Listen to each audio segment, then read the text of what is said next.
These are stuff where we've been shooting, we are in editing, we're writing, or all of those things. I don't even know what I'm doing tomorrow, and you guys have your 10-year plan. Well, that's a blessing and a curse, you know? You guys have worked on multiple projects before. The last time I met you was 2 years ago when you came through Portland promoting Vietnam War. How do you then decide your next one is country music? Well, we decided it years before the Vietnam was finished. So we had been working on the Vietnam War film since 2006 and this since 2010, 2011. That's crazy to think about. I mean, we live in a world, not even just like in the news business, but in the world where everything is so quick. You want to be the first one to tweet something or post a little thing on your Instagram story. How do you guys plan 10 years ago that you're going to put together 16 hours of content? It does take a lot of planning and a lot of sort of generalship and marshalling and figuring out how to stagger this. But the most important thing is, it's sort of like that old fable about the tortoise and the hare. You know, eventually all of this fast-paced stuff gets kind of tired, and at the end of the day, people are starved for meaning, and a real meaning accrues in duration. And so there's always been an appetite for 30 years for our long-form things. People just gobble it up. And I think particularly today, when we have all these opportunities, not just broadcast on PBS, OPB, but also streaming and books and DVDs and Blu-rays and music and all of that stuff, gives people a chance to determine when they want to watch it, not just starting on the 15th of September. I mean, you guys interviewed so many people, over 100 people for this series? We interviewed 101 people for this series, 20 of whom have now passed, sadly, which makes us really sad that they won't get to see it. On the other hand, we feel happy that they live on in the film. But it is that wonderful thing that we collect and collect and collect photographs and footage and interviews and hours, and then sort of distill it down to a story that's really a wonderfully intertwined story. By the end of this, you'll get to know 60 or 70 people, and maybe 40 of them you'll feel like at the end like they're your family members, somebody that you wouldn't mind seeing at Thanksgiving or the 4th of July picnic. Do you know what I mean? And I love that. I would say probably all of those 101 people, I would love to see them at Thanksgiving, 4th of July picnic. We live in pretty divided times, and everybody kinds of retreats to their tribal impulses of us against them. And it's really good every once in a while to share an anthem, to share a common story. And what's so great about country music, 3 chords and the truth is what the songwriter Harlan Howard called it. So the music isn't, complicated the way classical music and some forms of jazz is, but it's about universal truths that all of us are engaged in. The joy of birth, the sadness at death, falling in love, falling out of love, being lonely, seeking redemption. All of these are the main themes of country music, and there's a song in there for everyone. And I think we were always startled as we worked on it for so many years by how powerful, how emotionally rich it was. Because, the conventional wisdom, it's pickup trucks and good old boys and hound dogs and 6 packs of beers. That is a tiny, tiny subset of this stuff that is dealing with hugely important emotions that cross the heart of everyone within the sound of my voice.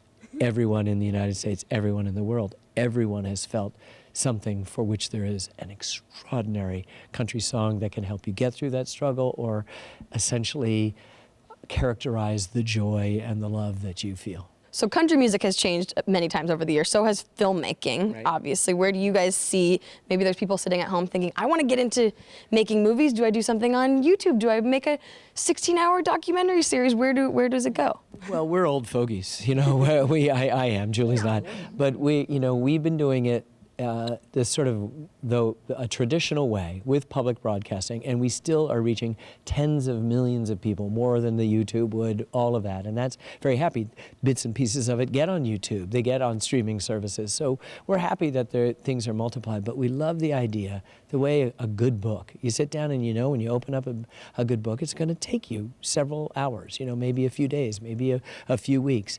We love the rewarding our audience's attention by sharing with them a good story.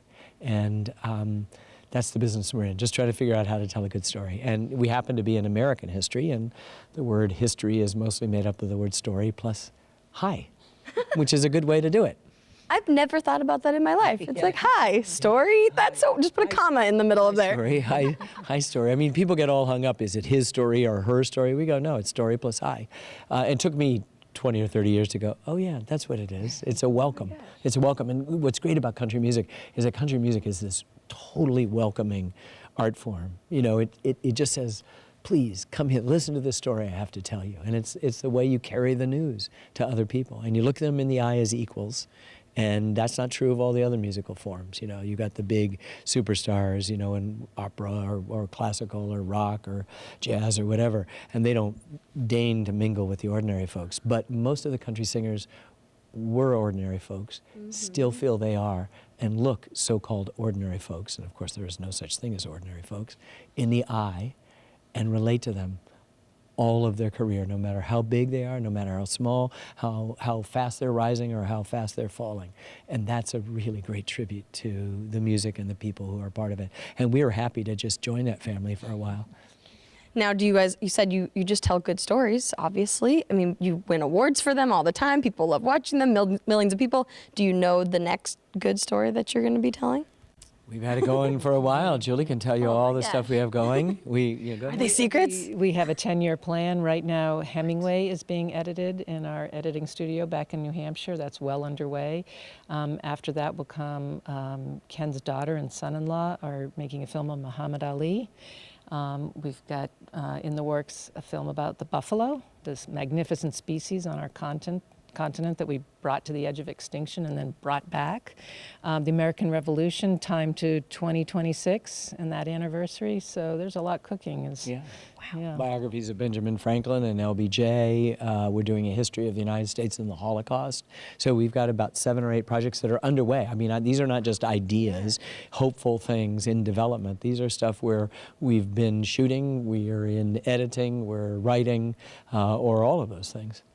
I don't even know what I'm doing tomorrow, and you guys have your 10-year plan. Well, that's a blessing and a curse, you know. You can't just sort of wake up and say, I think I'll take the year off or go on a sabbatical, because there's another project that's saying, hey, come and work on me.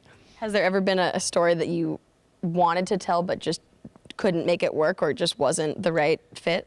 Not really, and we consider that pretty lucky. I did consider making a film on Martin Luther King once, and I walked away from it very early on because I realized the family was going to be too controlling of the information. I didn't want to stand here in front of you and make apologies for a film that wasn't as good as the kind of films we want to make. And we'll get around to it. We're filming people who knew Martin Luther King.